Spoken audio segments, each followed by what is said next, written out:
พ่อแม่พี่น้องปองปายเบิดสุคนเนาะ FC ทางช่องบ่าวภูมิเนาะวันนี้บ่าวภูมิก็สิพาพี่น้องมาตามแนวทางเนาะสำหรับลาวพัฒนาเนาะครับเนาะ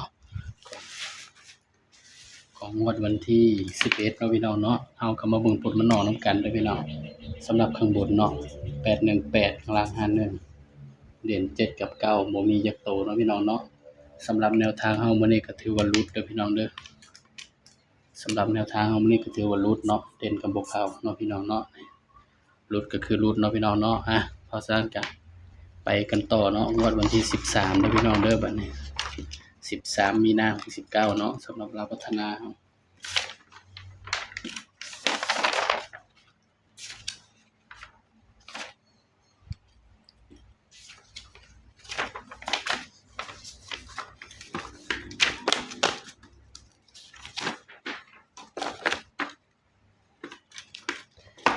13มีนาคม19เด้อพี่น้องเสียดายบ่พี่น้องที่ว่าบ่เอาสูตรเก่าเนาะสูตรที่เฮาเคยมานำกันเนาะพี่น้องเนาะให้เด่น4กับ5แล้วก็1กับ2เนาะโอ้ยมาเต็มๆเนาะสำหรับ51เนาะไปกันต่อเนาะงวดวันที่13มีนาเด้อพี่น้องบัดนี้สำหรับลาวพัฒนาเฮาเนาะวันที่13เดือน3ตัวเลขก็เป็นเพียงแนวทางเนาะพี่น้องเนาะมีเข้าแล้วก็มีหลุดเนาะให้เพื่อเป็นแนวทางเนาะพี่น้องมักก็จังตามบ่มักก็เลื่อนผ่านเนาะพี่น้องเฮาก็บ่ฮู้หรอกมันสิมาตัวใดเนาะพี่น้องแต่ว่าถ้าสูตรเก่าของบ่ภูมิเนาะก็เดินดีตลอดอยู่เด้อพี่น้องมาเบิ่งนำกันเนาะนี่สิพาหาตัวเด่นเนาะพี่น้องเนาะสำหรับเดือนมีนาเนาะนี่เด้อพี่น้องสำหรับหาตัวเด่นเนาะเอา3กับ9นี่บวกกันเนาะก็ได้12นะครับพี่น้องเฮาก็ได้2เนาะเด่น2กับ3เนาะบัดนี้วันที่4มันออกเนาะ29นี่เข้าที่2เนาะ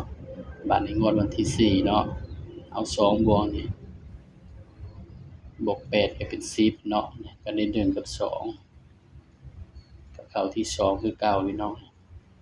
บัดนี้วันที่6เนาะ6บวก2ได้8เพิ่มแต้ม1เนาะเป็น9 8 9ก็มาที่81บัดนี้งวดอื่นเนาะพี่น้องเนาะงวดวันที่13ให้เด่น6กับ7พี่น้องมาเบิ่งนำกันเนาะเด่น6กับ7เนาะเด่น6กับ7เนาะว่าสิเดินต่อเนื่องบ่เนาะสำหรับสูตรนี้เนาะพี่น้องเข้ามา3งวดติดเนาะงวดนี้เป็นงวดที่5เด้อเพิ่นนี่พี่น้องงวดที่5เนาะนี่เข้ามา3งวดเนาะนี่สำหรับตัวเด่นเนาะเด่น6กับ7เด้อพี่น้องสำหรับลาวพัฒนาเฮาเนาะตัวเด่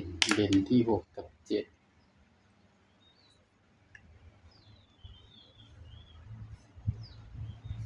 6 7นี่คือตัวเด่นเด้อพี่น้องเด่น6กับ7เนาะครับเนาะในสำหรับลาวพัฒนาเฮา7 8 9 3 4 5บาดนี้ก็มาจับชุดวินนำกันเนาะพี่น้องเนาะสำหรับชุดวินก็ง่ายๆ3 9 9ว่ามันก็สิมี99แต่มันสิเบิ้ลบ่พี่น้องมาจับวินนำกันเนาะพี่น้องเด้อสำหรับจับก็60 61 68 69เนาะถ้า7มา70 71 78 79สำหรับตัวหมากเนาะคือหมาก6เด้อพี่น้องนี่คือตัวหมากเนาะครับเนาะสำหรับแนวทางเนาะงวดวันที่13มีนาคม69เนาะพี่น้องเนาะนี่คือตัวหมากเด้อพี่น้อง84 51 81 96 3ตัวมิดเดียวเนาะสำหรับชุด3ตัวมิดเดียวก็ตัดลิ้นนำกันก็ได้เด้อพี่น้อง269เนาะครับเนาะนี่คือ3ตัวมิดเดียวเด้อพี่น้องใครมักแนวทางของบ่าวภูมิก็ฝากพี่น้องกดไลค์กดแชร์กดติดตามช่องบ่าวภูมิเด้อพี่น้องเด้อนี่บ่าวภูมิ Official เนาะบ่าวภูมิ Channel เนาะพี่น้องเนาะสำหรับคลิปนี้ก็ฝากไว้เพียงเท่านี้เนาะพี่น้องเนาะอย่าลืมกดไลค์กดแชร์กดติดตามด้วยจ้าเด้อสำหรับคลิปนี้ก็ สวัสดีครับ